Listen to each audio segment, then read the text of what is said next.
being a VFR pilot makes things pretty simple. You just need to really stay visual. But what exactly does visual mean? Is it just looking out the window? In this episode, we're going to talk about VMC criteria for the different types of airspace and the things that you need to be considering to stay safe and legal. All that and more coming right up. So strap in and let's get into it. Good morning, 14, Alpha Mellow 7 POB with Alpha. Coordinating aileron and rudder, bank, balance, bank pressure, rolling to 30 degrees. That's 30 degrees there. Stand by star 9000, 1013, Kevlar 25. G'day everyone and welcome to episode 177 of the Flight Training Australia podcast. A podcast all about flight training and flying in Australia and beyond. I'm your host, Trent Robinson. Thanks again for joining me for another episode. Had heaps of feedback from you all from the last few episodes and got a lot out of them, which is fantastic. And the podcast in general lately, which I'm truly grateful for. As you all know, it does take some time and effort to keep these coming out every week or so. And just thank you. It really means a lot to me, and to keep the momentum going and keep them coming out each week, which I've missed the odd one, but I reckon overall pretty bloody good effort. But I'm not going anywhere. It's still coming. It's every week is the goal. But look, just truly thank you for your support. Thank you for sharing it with your friends, for sending in your questions, sharing your stories and how the podcast has helped you and your journey so far. It really means the world to me. And of course, for all of those that have taken the next step and supported me on Patreon, thank you very, very much from the bottom of my heart. Appreciate it very much. A very special moment for me on the weekend where I got to conduct effects controls and straight and level lesson, but not just to anyone, to my own son, a student. So yeah, Flynn is been talking about learning for some time now, having to go on the flight sim, and he's absolutely got the motor skills and the hand-eye coordination with his drift car racing and things he does, and his 180SX just blows me away. And we did the first few lessons on the weekend, did all the briefs at home the other day and got stuck into it.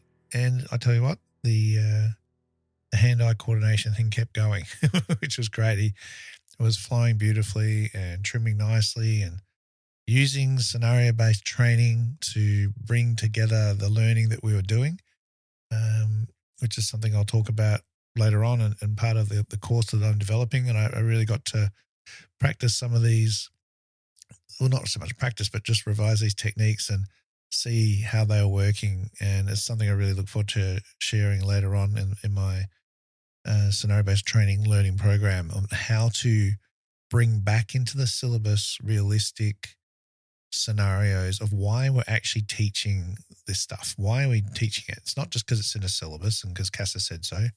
Everything has a reason and a purpose, and it came together beautifully.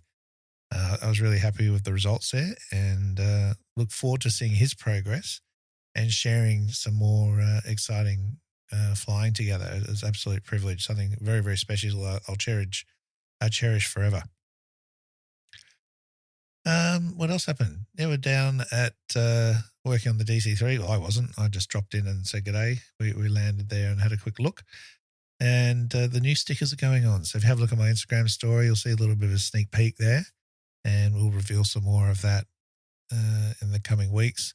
Again, things have all sort of slowed down a little bit, looking for operations next year, but there will be a few flights happening every now and then. So it will appear around Darwin skies occasionally, but everything's going to be pretty slow and steady until the operational approvals are all in place and the C of A is commenced. But it's great to be still hanging around the aircraft and doing some bits and pieces, and can't wait to go flying in a couple of weeks' time. So I look forward to sharing all that with you. So today we are going to talk about something we all learn early in our flight training, but might not always apply quite as well as we think we are, and that is VMC. Now, we call it VMC because what it stands for is sometimes often nearly impossible to say. And that's our favorite word, meteorological. Right, so VMC is Visual Meteorological Conditions. And if I didn't quite pronounce it correctly, I don't care, because that's why I'm going to keep calling it VMC. It's a huge word, meteorological.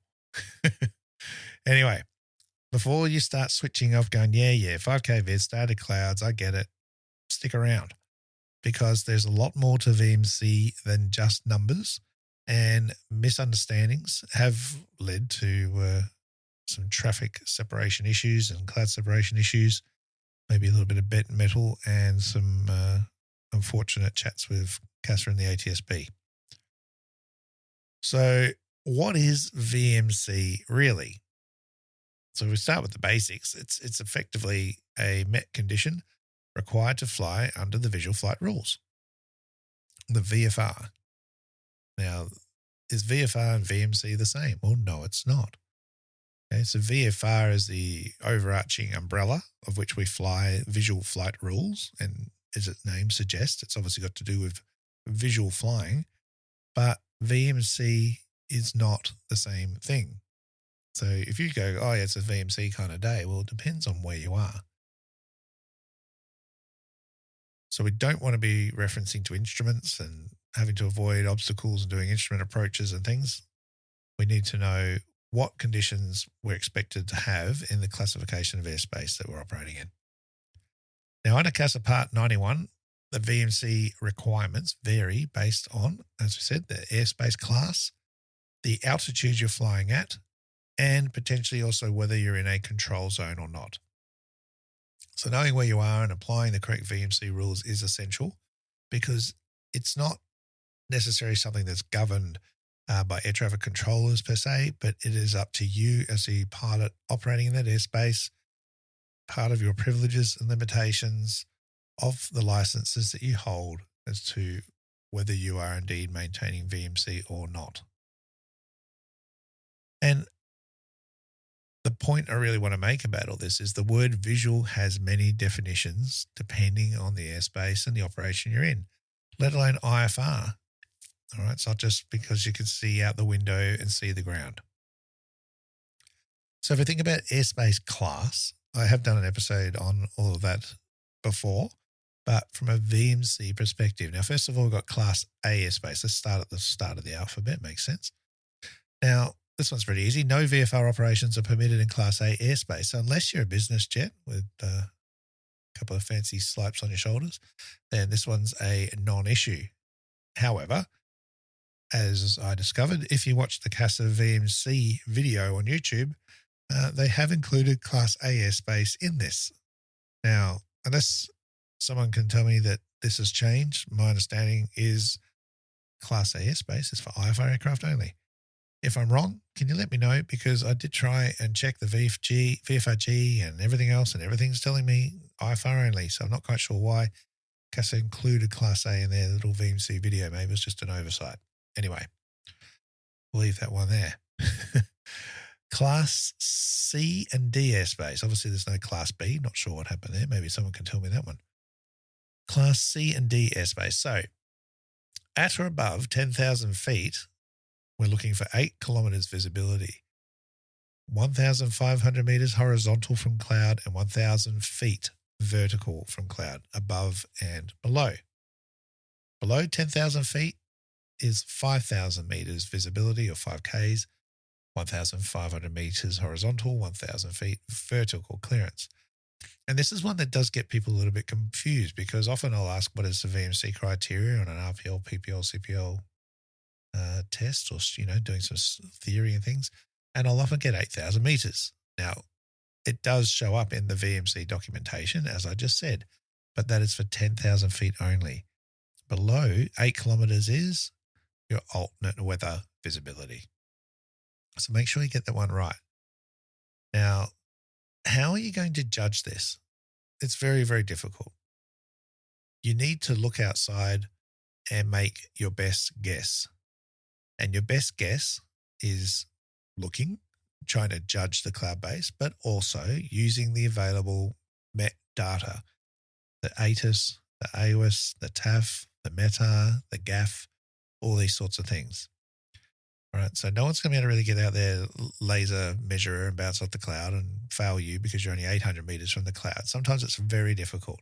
I'm sure many of you listening have flown under cloud thinking you are so much closer to it. but realized it was still several thousand feet above you. It can be very hard to judge sometimes, but you need to be doing your very, very best to ensure that you do maintain that 1,000 feet clearance and maneuver left and right to stay 1,500 meters horizontal from cloud. Now, why is that? Why is that a case? Well, basically, it's for traffic separation. It's to really just give any IFR aircraft coming out of cloud a chance to sight you and separate you and you from them. That's really the main reason for it. Everyone's banging around low-level VFR, keeping clear of cloud. But above, we want to make sure that we're just leaving a bit of a buffer there so we don't get any surprises. Now, next is Class E airspace.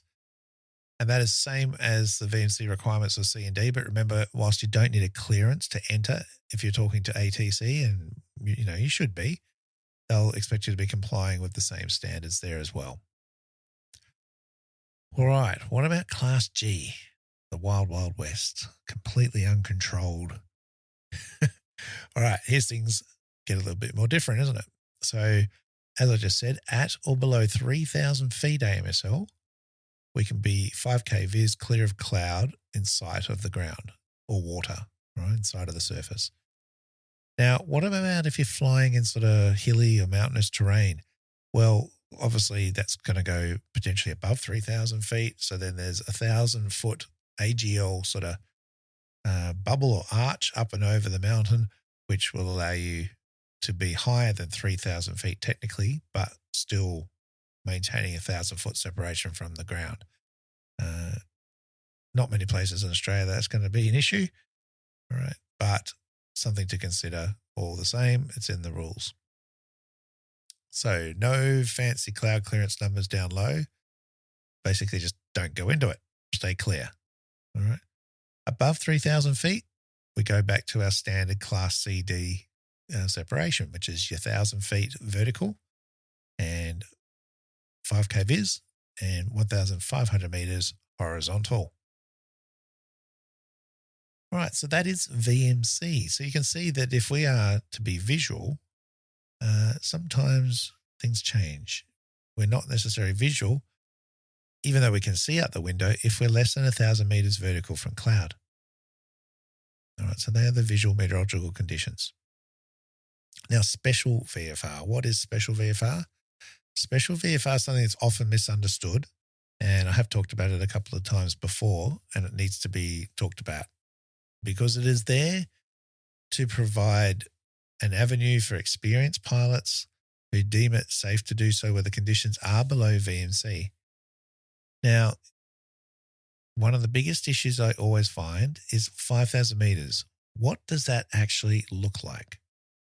All right. Have you looked outside and figured out that 5,000 meters is about 3 miles? So you now imagine being 3 miles to a runway, and that's just like a really wide circuit, roughly. And you can see to the runway center line, but you can't see the other side of the runway. That's 3 miles, 5,000 meters thereabouts. It is not much. Okay. So for you then to potentially go flying in less than VMC, as far as visibility is concerned, that's a big risk. All right. You really need to be careful there that if you're going to drop down to 600 meters viz, being clear of cloud inside of ground and water by day only, all right, that is very, very low visibility. All right. You can't navigate. It's very difficult to keep yourself wings level and upright. So yeah, something if you're going to do special VFR, you need to be very, very careful, but understand to get it, you don't get offered it. All right. The ATC cannot dangle a carrot and say, hey, if you request special VFR, you can come on in. And then of course you're not suited to the conditions and you have a terrible accident. So you must request special VFR. It is only for getting into or out of an airport, Class C or D airstrip that has it, and controllers, of course. And you can't use it to transit a zone. All right. So even if you sort of want to slice a control zone diagonally, not go over the airport, just need to go over the airspace, you can't use it for that. It's only designed to be able to get you in and out of the airport when conditions are temporarily lower than what you expected. And that means if it's crappy weather, all right, below the minima, but just outside it's good. Now that could be because of some weather that's just passing through and it's taking its time. Some smoke. I've had this before where the airport's been completely smoked out, but just beyond the smoke stream, if you want to call it that, that's affecting the airport, completely 8/8 blue sky. Beautiful. All right. So make sure that you need to report it. Full separation is going to have to happen. So that's why controllers are sometimes a bit reluctant to do it when it's very, very busy and they won't offer it, because it means they've got to get other aircraft out of the way and one VFR aircraft in the zone and all these sort of things. So there are parameters. It's not just something you ask for and get and carry on. If you're not really sure, strongly recommend that you talk to your instructor and get a little better idea about what that is for, but it's not just for anyone to exercise. If the weather is below VMC criteria and you're going to be continue flying into sub VFR conditions, then you should not be asking for special VFR, and you may well find that you get refused it as well. So just be mindful of that. Right, so part of the process here is, as I've said before with Darwin, we get this issue where we've got 2,000-foot cloud and people are planning to depart at 1,500, 2,000, 2,500 feet. Now, that's below VMC because you need to maintain 1,000 feet separation in Class C airspace. Now, whether that's right or wrong or that's sensible or not, everyone's got transponders and ATC knows where everyone is, and I find it a bit odd from a cloud perspective, but you are non-VMC. So you need to maintain a 1,000-foot departure or lower, which could cause other issues, all right, because now you're down at 500 feet, you might be below terrain and buildings and, below your 1,000-foot separation from that. So there's other connotations there. But once you break the Class C boundary into Class G and you're below 3,000, you can have the cloud skimming right over your roof and you're clear of cloud below 3,000. So sometimes you need to transition from one airspace to another, the same thing that you could be sort of quite happily legally skimming the cloud below 3,000 feet in Class G, about to enter Class D or Class C airspace. Well, you now need to potentially descend because you're not VMC anymore. Sometimes the visibility can just be wonderful, but there's just some cloud around. So need to think about that and plan your arrival accordingly. All right. So you don't want to be breaching the rules, especially from a flight test perspective, where this is going to be assessed. And this is obviously a criteria that's part of the flight test. If you're not in VMC, well, effectively then you're in IMC by the regulations. All right. So have a think about those conditions. Have a think about the airspace and what it is it's doing when you're out flying next time. And just make sure that you do maintain VMC. CASA's got a great little wall chart that you can order. The flight schools can order it and put it on the wall in the briefing rooms or in the pilot office or something like that. Check out the episode description, and I've got the link to that little wall chart as well as a PDF. You can download and print that off, put it into your study materials or whatever else. It's a really good chart. I've got it up at my briefing room and I am constantly referring to it. So very handy little training aid there as well. All right, guys. Well, that is it for this week. Thank you again for joining me. Thank you all for your support. And just a couple of weeks away till the Australian Aviation Awards. So I'm looking forward to checking that out. And the Aviation Summit, if you're going to be there, let me know. I'd love to catch up with you during the network breaks and see what's going on in your world as well. In the meantime, if you've got any topics you'd love me to cover, any questions, any arguments you're having, please throw them in an email, send them through, and I will look forward to trying to cover those off and settle the argument for you in an upcoming episode. All right, everybody. Until then, blue skies, and remember the golden rule. Aviate, navigate, communicate. Cheers, everyone. Bye.